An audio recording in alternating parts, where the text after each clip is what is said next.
Peace, family. It's your brother, Marc Lamont Hill. I am here live. Today, we got a lot of stuff going on. Welcome to the MLH official channel. If it's your first time being here, hit the subscribe button, see what's going on every day with us. If you don't want to hit the subscribe button, wait to the end of this conversation. You might feel differently. So we're here today because two things happened. And I want to know what y'all think about it. Two incidents happened. And actually, I'm having a little bit of a tech issue here. Can y'all hear me? Hit the like button if y'all can hear me. I'm having a little bit of a tech issue. I'm getting a weird feedback.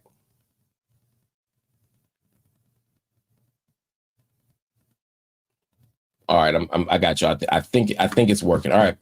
Peace, everybody. It's your brother, Marc Lamont Hill. Welcome to the MLH official YouTube channel. Today, we're talking about two big issues that happened over the weekend, both related to questions of anti-Semitism. One actually happened this past weekend when a Hanukkah celebration at Williamsburg Arts Festival was canceled. Again, Williamsburg, Virginia had a second Sunday's Art and Music Festival that was scheduled for December 10th, where there will be a menorah lighting, which of course is directly connected to Hanukkah. And this past weekend, it was announced that there would not be a menorah lighting ceremony. They said that they don't want there to be one right now, given everything that's going on in Israel and in Gaza.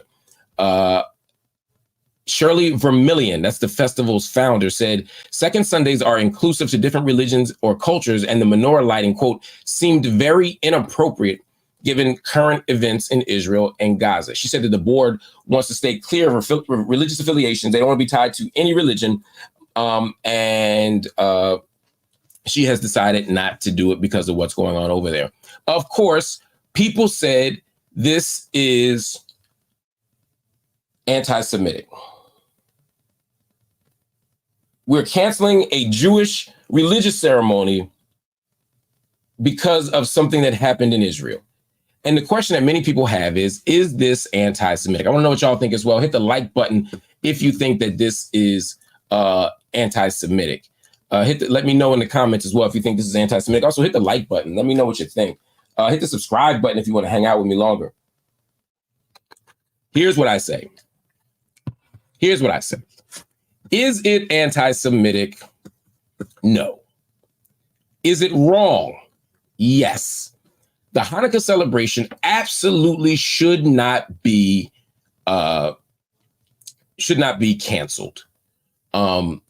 Is it being canceled because people don't want controversy? Yes. Is it being canceled because people don't want their political motivations or calculations to be questioned? Absolutely. And so if we believe that that's their reason why they don't want the menorah celebration, then I can't assume that they're engaged in any kind of hatred of Jewish people. I can't assume that they're engaged in any kind of inequality or injustice or harm to Jewish people because they are Jewish.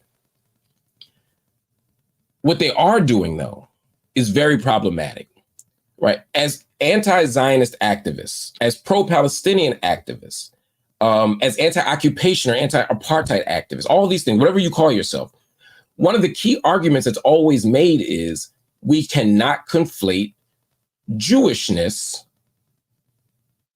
with Zionist identity. We cannot conflate Judaism with Israel. In other words, you can have a criticism of Israel and not be critical of Jews, right? They're not the same thing. You can say, I don't believe in the Zionist project, but still respect Jewish people's right to freedom, safety, dignity, self-determination, and justice. It just can't come at the backs of other people. So if that's the case, then if you cancel a Hanukkah celebration because you're unhappy or don't want to even just be connected to what's happening in Israel and Gaza right now, then you are reinforcing the belief that those two things are connected. No matter how frustrated I am with Israeli government practices, with the Israeli government, I never want to, I never should, and I must always be held accountable if I were to ever mistakenly conflate what Israel's doing with what Jewish people around the world are doing. And to hold Jews accountable anywhere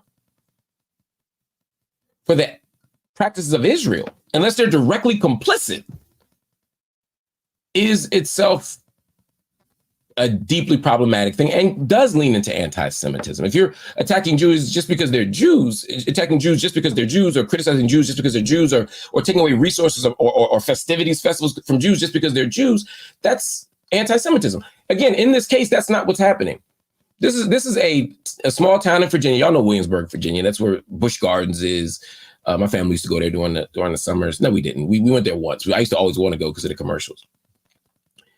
And they just don't want no trouble. And they don't want to get protested. They don't want to get shouted down. And they don't want their beliefs to be presumed based on them endorsing a religious festival.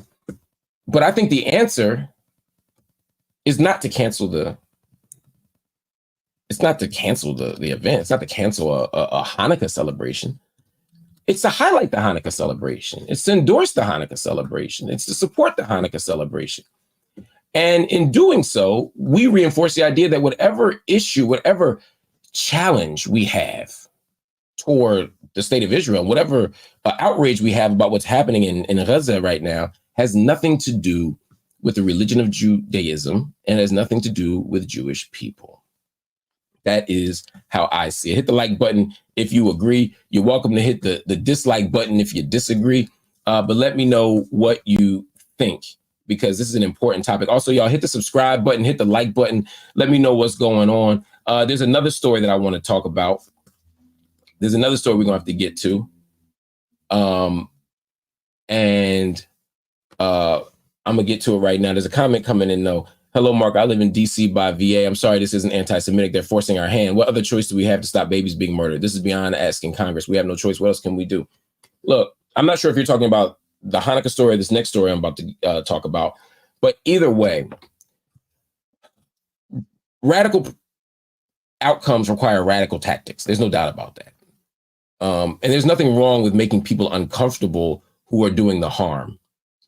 But canceling a Hanukkah celebration, I don't believe. And I'm not saying you're saying this. I'm not sure exactly what you're referencing. But if you're talking about the story I've been talking about, canceling a Hanukkah celebration does not stop babies from being murdered. If anything, it only amplifies those voices that are saying that y'all aren't really pro-Palestinian. Y'all aren't really anti-Zionist. Y'all are just anti-Semites. Now, I'm not saying that we should placate those voices by not engaging in principled action. I'm saying that this is the principled action. There's absolutely no reason not to have a Hanukkah celebration. I mean, imagine someone saying, and it's not apples to apples, but imagine someone saying, because Hamas, Harakah al-Muqawamah al-Islamiyya, right, is a Islamic movement, that as long as an Islamic nationalist movement is operating in Gaza, we're not going to allow Eid celebrations. You know, you can't have your iftar here. I'd be like, that's Islamophobic and racist. Again, it's not apples to apples. And we have to also understand that the Zionist project has conflated Zionism and Judaism in such a way that these kinds of things happen. But we can't allow it to happen. We have to let people have Hanukkah celebrations at the same time that we protest Israeli apartheid. So let's talk about this next story, because this next story happened in my city, right here in Philadelphia. There are regular protests in Philadelphia, usually downtown Philadelphia, from Center City up through almost to West Philly. And I've been to a couple of them, and I have always been very happy with the energy, the honesty, the commitment, the beauty, the peace that we see there. This past Sunday, some footage popped up on the internet. I wasn't at the rally. But I saw the footage on the internet this morning where, as they were marching, they ended up in front of Goldie restaurant. Goldie is an Israeli restaurant. The owner is Israeli and Jewish. He's Israeli American and Jewish, and he identifies as all those things. And Goldie sells what they call Israeli cuisine. I would not call it Israeli cuisine. I'd call it Middle Eastern cuisine. I'd call it Arab cuisine. I'd call it Palestinian cuisine. But we can't allow falafel and tabbouleh and hummus and these other things to be called Israeli cuisine. That's colonialism right there. But that's a different conversation for a different time. Let's focus on the story. All right. On Sunday, footage emerged of a group of pro-Palestinian protesters outside of Goldie Restaurant in Midtown Philadelphia on Sansom Street. And they were chanting, "Goldie, Goldie, you can't hide. We charge you with genocide. Goldie, Goldie, you can't hide. We charge you with genocide." Goldie is a falafel spot owned by an Israeli Jewish chef named Michael Solomonov. And of course, everybody was outraged on Twitter.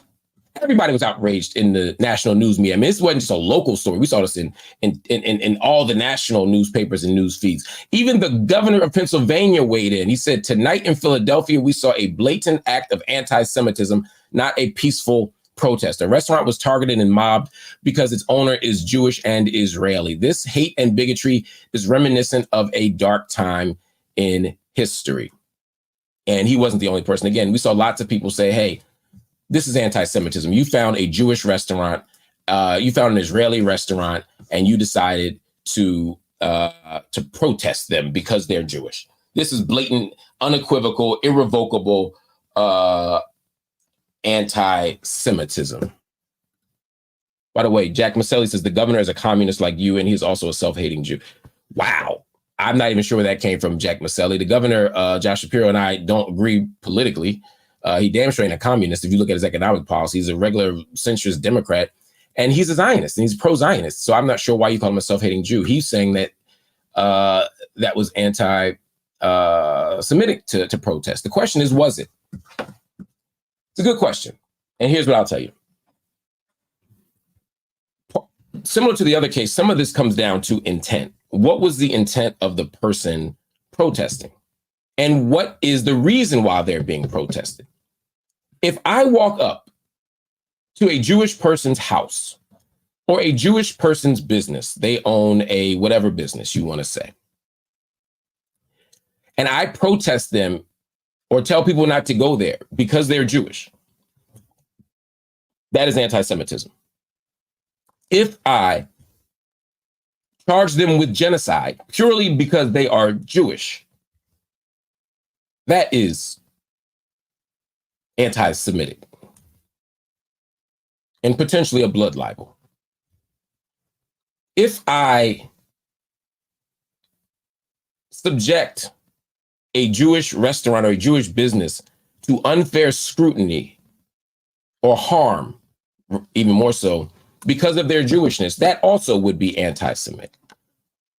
We need more information to prove that that's what happened. Again, do I think they should have protested Goldie? No. Would I protest Goldie if I were marching? No. Because it creates this conversation that we're having right now as opposed to the conversation about the genocide in Gaza. But let's understand, this is more complicated than the news media wants you to know. They make it seem as if protesters just randomly found a Jewish restaurant and started protesting. Okay, Goldie's is owned by Michael Solomonov, who is a staunch supporter of the Israeli government. He is a staunch supporter of the Israeli military. His brother died in service to the Israeli military in 2003 in Lebanon, I believe. And so this business is an active supporter. Now, if you are actively funding the Israeli military, if you're actively funding the Israeli government, if you are lending active support with your body, your politics, your money to the Israeli occupation of Palestine, you have a right to be boycotted. The BDS movement is partly doing that, right? The Israeli boycott, the BDS movement isn't about boycotting, divestment, and sanction of Jewish people. It's about boycotting, divesting, and sanctioning institutions, businesses, not people, but businesses, institutions that are complicit with the Israeli apartheid state. That is what this is about. And so when you see people protesting around the world, places like Starbucks and McDonald's and all this other stuff, I know Starbucks. Let me hold off on McDonald's. I'm not 100% sure it's McDonald's, but Starbucks and places like that, they're doing so out of a political principle. Just like when some of y'all boycott Chick-fil-A. You do so out of a political principle around LGBTQ family. So if you stand in front of Goldie and say, because Goldie is complicit with the Israeli occupation, and because Goldie is lending support to Israeli troops, and Goldie is the restaurant, not a person. Let me be clear. Goldie is not a person. It's a restaurant. Then that's fair game. Now, as an activist, as a strategist, as an organizer, I would say, if we stand in front of a Jewish Israeli restaurant and we simply say, Goldie, you can't hide, we charge you with genocide, it is very unclear to the people watching the protest that these nuances are at play. It certainly gives and we organize and we struggle and we do sit-ins and marches, not for ourselves, but to create a spectacle so the world sees what's going on. We want to draw public attention to the crisis.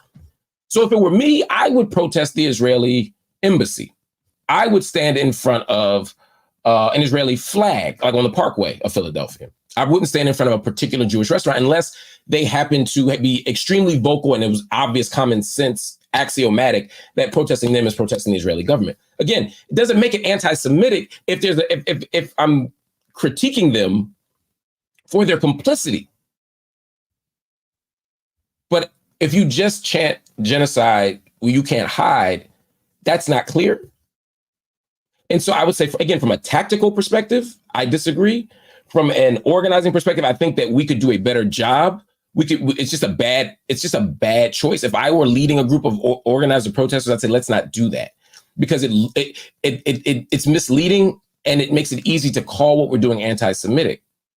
And so we have to do a better job tactically of saying that. And I hope today, whoever led that march or that organizer says, look, we weren't protesting them because they were Jewish. We were protesting them because their business is complicit with the Israeli occupation and with the Israeli apartheid state and with the siege on Gaza. If that's the case. Now, if that's not the case and I'm wrong, y'all just did it because they're Jewish, then that is anti-Semitic. I've never seen anything in these protests. I know these organizers very well. Some of them are dear friends. Nothing they've ever said or done makes me think that that's where they're operating from. I think they're operating from a place of principled resistance. But I think this was a bad look strategically. And part of being, part of what it means to be, part of what it means to be an organizer is to be tactical. And sometimes we make mistakes, or sometimes protesters get away from us. We organize the march that looks like this, and they give us a protest chant that sounds like that. And it just gets, sometimes you get caught up in the moment. We've seen that happen too. So I don't think that this was an act of anti-Semitism, but this was not a good look. And I would encourage everybody to think about that as we march and we protest. The only other thing I'd say is, for all of you who are so outraged by this, particularly the Zionists out there who are so outraged by this, please understand that this becomes part of the challenge. When you consistently say that Israel and Judaism are the same, and Jewishness and Israeli identity are the same, and Zionism and Jewishness are the same, then it does create confusion in the minds of people. It does create situations where a Hanukkah celebration gets canceled, not because people are anti-Semitic, but because they don't want to get tied up with Israel. They don't want to get tied up with Gaza. They don't want to get tied up with war. They just want to have a second Sunday peaceful festival in Virginia. This is what happens. This is why we have to disentangle those two things. Zionism is not Judaism. Israel is not the ultimate arbiter of what it means to be Jewish. And I'm not saying that because I'm the arbiter. I'm saying that Jewish people are saying this. And even if you have an allegiance to the Israeli government and the Israeli state, you still have to separate that. That's how you're able to criticize Netanyahu, but still hold on to your pride as a Jew. You should be able to do that. And similarly, we as protesters have to be able to say we honor and love our Jewish brothers and sisters, but we have a deep fundamental critique of Israel, not just of the Israeli government today, Netanyahu, but of how Israel came to be formed at the expense of the self-determination, freedom, and rights of Palestinian people. That's the conversation. So yeah, these two events in the week, over the weekend, if I were a Jewish person, if I were a Zionist, which I'm clearly not, I would be uncomfortable and outraged by these things. But we also have to have an honest conversation about how we got here. And we can't call it everything anti-Semitism just because we're outraged or uncomfortable by it. Intention also has to matter. And again, that poor woman who canceled the Hanukkah celebration because she wanted to stay out of it, it's not being anti-Semitic. Although Jewish people are being harmed, and we have to correct that. That ain't right. And Goldie's was being protested. If they're being protested just because they're Jewish, that ain't right. But from what I know, all the research I've done on Goldie's, it goes deeper than that. And we got to be honest about that too and have that conversation. All right, y'all. I appreciate y'all. I love y'all. I'll see y'all later. 3:00 Eastern today. I'm doing a deep dive with Norm Finkelstein. It's going to be at least an hour, hour and a half. We're going everywhere from his origins to how he became an activist to how he was kicked out of the academy to how he went to war with Alan Dershowitz to why he opposes BDS, to why he refuses to denounce Hamas. We're going to cover all of it with the legendary Norm Finkelstein at 3 p.m. Eastern. Right now, though, hit the like button, hit the subscribe button, and hit the join button if you can, because that's how we build a family. That's how we build a community, that MLH community. Y'all see y'all later. Peace.